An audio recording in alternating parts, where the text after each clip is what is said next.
దేవుని బిడ్డలారా, మరి ఈ పేరు వచ్చేసి లలితమ్మ. మరి వీళ్ళు వైశ్యాస్ అన్నమాట. వైశ్యాస్. మరి వాళ్ళ ఇంట్లో మన సంఘ సభ్యురాలు, మరి దేవుని బిడ్డలు వాళ్ళ ఇంటి పక్కనే ఉన్నారు. మేము వాళ్ళ ఇంటికి వెళ్ళి ప్రార్థన చేసేటప్పుడు వాళ్ళు ప్రేమతో మా ఇంటి పక్కన ఏమున్నారు వెళ్ళి చూస్తే వీళ్ళమ్మ పడకలో ఉండేది. ఆమెకి షుగర్ ఎక్కువైపోయి అసలు బతికే పరిస్థితి లేదు ఆమెకి. ఏం మా భోజనం అన్నం కూడా దిగట్లేదు. ఈమె చూస్తే ఈమెకి 3 డిస్కులు అవి ఇదైపోయి రాడ్ పెట్టినారు, 3 డిస్క్ పెట్టినారు శరీరంలో. అది ఈ పరిస్థితి ఏమంటే నడవలేని పరిస్థితి. వాళ్ళ కొడుకు చూస్తే చిన్నపిల్లాడు, భర్త చనిపోయాడు. వాళ్ళకి ఏ బంధువులు వారి దగ్గరికి రారు, వస్తే ఏమన్నా సహాయం చేయాల్సి ఉంటుందో అని అందరూ దూరం అయ్యారు. అలాంటి పరిస్థితిలో యేసు ప్రభు వాళ్ళ ఇంట్లో వచ్చాడు. హల్లెలూయా. వాళ్ళ పరిస్థితి చూస్తే భోజనానికి గడిచేది కూడా చాలా కష్టం. అలాంటి పరిస్థితుల్లో ఆమె ఒకే ఒక పని చేసింది. ఏ రోజైతే మన చర్చికి ఆమె రావడం మొదలెట్టిందో ఈ రోజు వరకు చర్చ్ ఆగిపోలేదు. గత 6 సంవత్సరాలుగా మన చర్చికి వస్తున్నారు.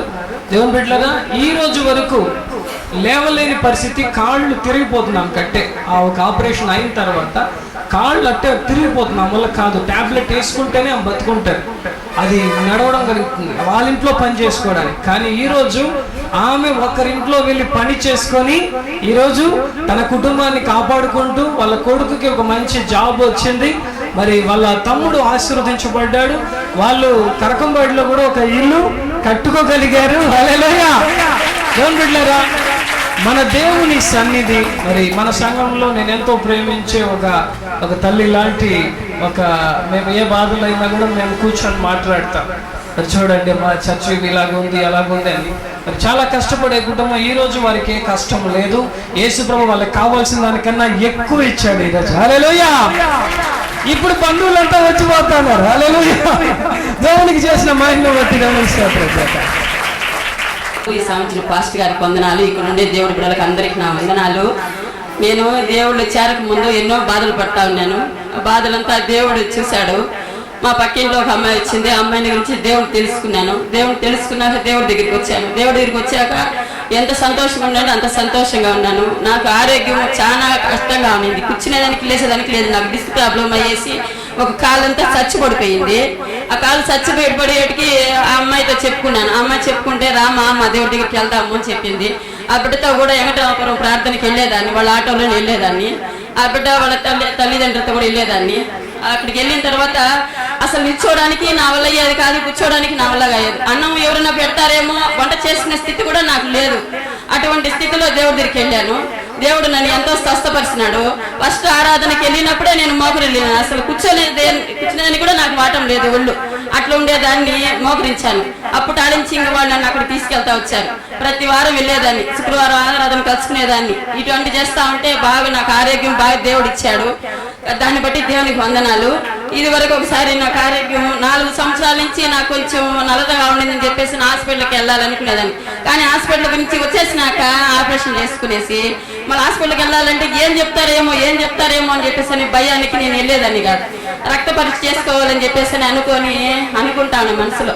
సరే ఫాస్ట్ గారితో సార్ ఈ మారిగా ఉంది, ఆరోగ్యం కొంచెం బాగాలేదు సార్ నాకు అంటే, అమ్మ వెళ్ళమ్మా నువ్వు, మీ అమ్మగారికి షుగర్ ఉండింది కదా, మీకేమన్నా వస్తుందా ఏమో అమ్మా అనేసానంటే నాకు భయంగా ఉంది నాయనా అని చెప్పేసి అన్నాను. ఏం భయం లేదమ్మా, మనకి దేవుడు తోడున్నాడు, నువ్వు వెళ్ళు లలితమ్మ గారు అని చెప్పాడు.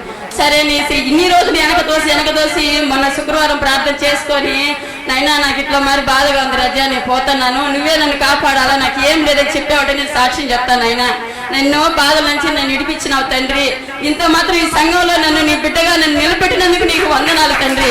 లేకుంటే ఇవాళకి నేను ఎప్పుడో కాలు చచ్చిపడిపోయి ఒకరి మీద ఆధారపడి బతుకుతా ఉండేదాన్ని. ఈ రోజు నా వంటని చేసుకుని తింటున్నాను, దేవుడు ఇచ్చిన కాడికి సంతోషంగా ఉంటున్నాను.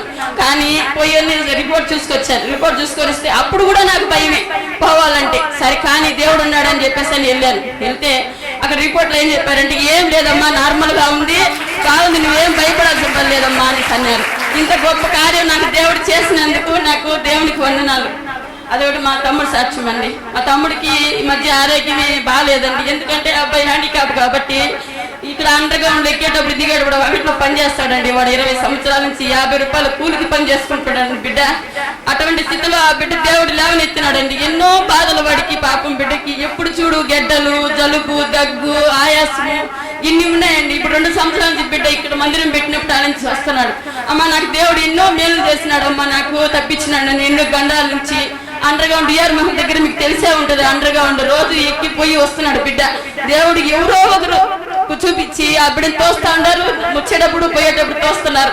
ఆ బిడ్డ కష్టపడుకొని ఆ బిడ్డ ఒకరికి ఇదనుకోకుండా తను కష్టపడుకొని తినాలమ్మా. మనం ఒకరికి చేయి చేసకూడదు. మన దేవుడు ఇచ్చింది కాలు చెక్కి దేవుడు ఇచ్చాడు కదా నాకు, నేను ఊపిరినంత వరకు దేవుడికి నమ్మకంగా ఉంటానమ్మా, నా సాక్షి కూడా నీ చెప్పు అని చెప్పాడు. గడ్డలు పోయినాయి. వాడు వస్తా ఉంటే పోతా ఉంటే చెమట వాసన ఎక్కువ వచ్చేదండి ఇది వరకు. ఇప్పుడు బిడ్డ వస్తా ఉన్నా పోతా ఉన్నా కానీ ఏం వాసన లేదు. బిడ్డను అందరూ అసహించుకునే వాళ్ళండి. అది కూడా నా బిడ్డలో మీరు కాబట్టి నేను చెప్పుకుంటున్నాను. నా బిడ్డను అందరూ అసహించుకునే వాళ్ళండి. ఇప్పుడు ఎవరు ఏం మాట్లాడరు, ఆ బిడ్డను ప్రేమతో మాట్లాడుతూ ఉంటారు. దేవుడు ఇంత గొప్ప కార్యం